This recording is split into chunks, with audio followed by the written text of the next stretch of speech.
Madam, మా madam రాత్రి ఇంటికి రాలేదు. తనకి ఏమైందో ఏమో. అసలే ఈ నెల శాలరీ కూడా ఇవ్వలేదు. మేడం మేడం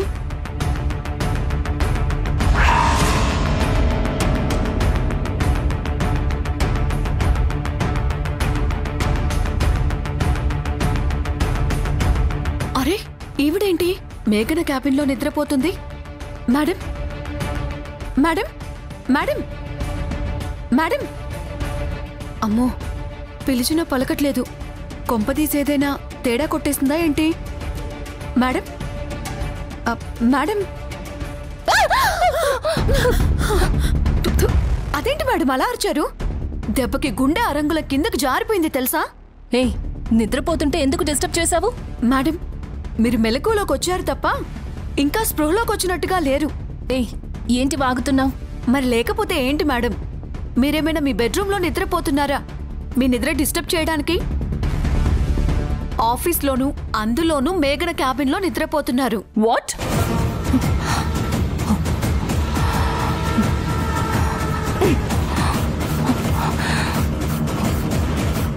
మీరు రాత్రి ఇంటికి రాలేదు.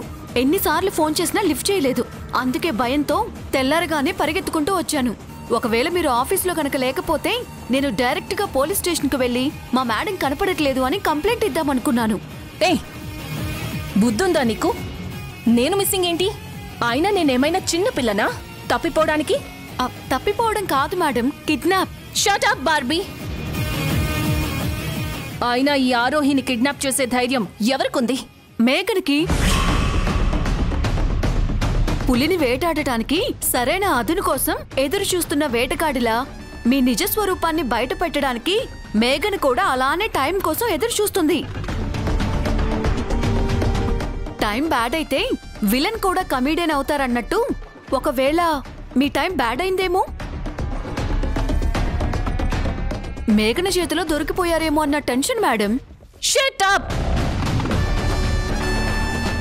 నా నిజ స్వరూపాన్ని బయట పెట్టాలి అంటే ఆ మేఘన ఇంకో జన్మెత్తి రావాలి. అవును మేడం, మనలో మన మాట. మీరు రాత్రి ఇంటికి రాకుండా ఆఫీస్లోనే ఎందుకున్నారు? అందులోనూ మేఘన క్యాబిన్లో ఎందుకు పడుకున్నారు?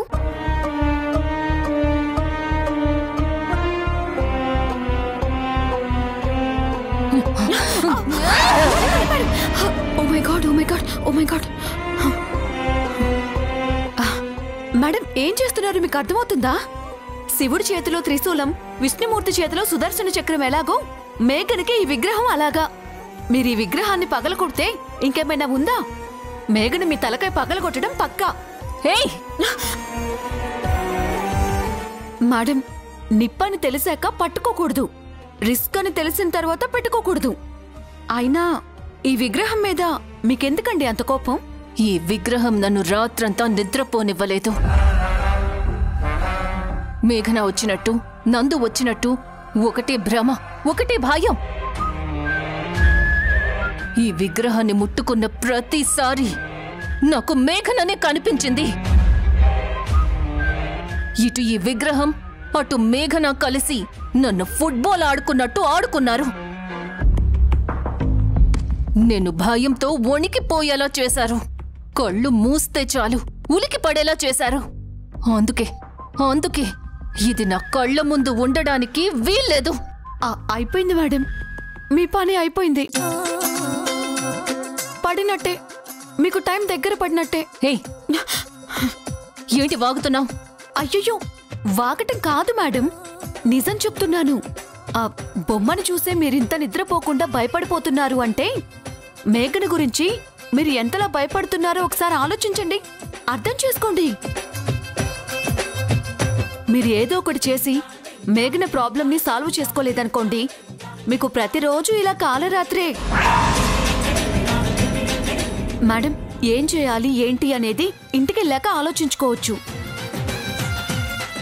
స్టాఫ్ అంతా వచ్చే టైం అయింది. కళ్ళు వాలిపోయి పిచ్చిదానిలా ఉన్న మిమ్మల్ని ఇలా చూస్తే పిచ్చి పిచ్చిగా నవ్వుకుంటారు. అనవసరంగా ఇమేజ్ డ్యామేజ్ అయిపోతుంది. ఇంటికెళ్దాం పదండి.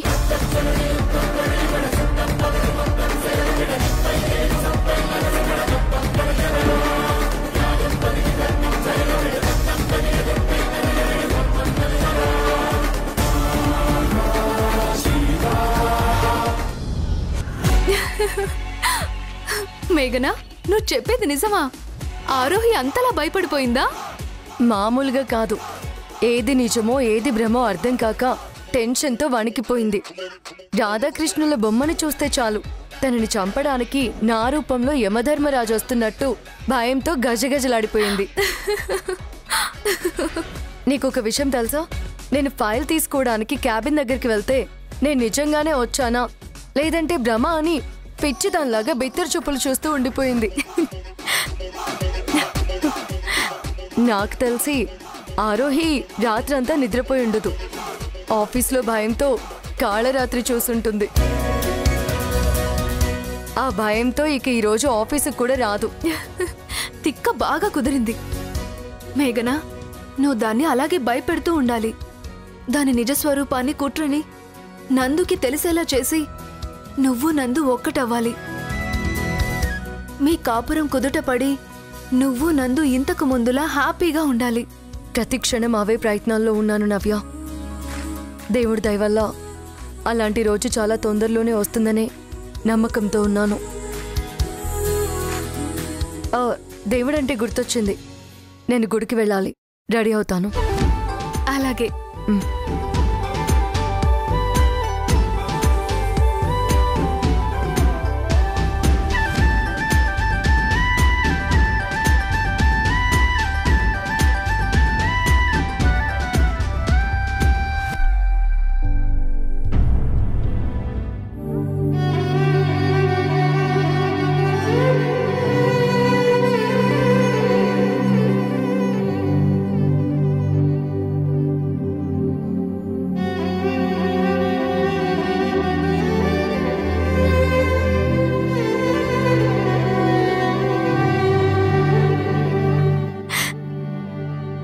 మీరు నాకు ఈ చీర పెట్టిన రోజు సాక్షాత్తు అమ్మవారు నాకు 100 ఏళ్ల సౌభాగ్యాన్ని ఆశీస్సులాగా ఇచ్చినట్టు అనిపించింది.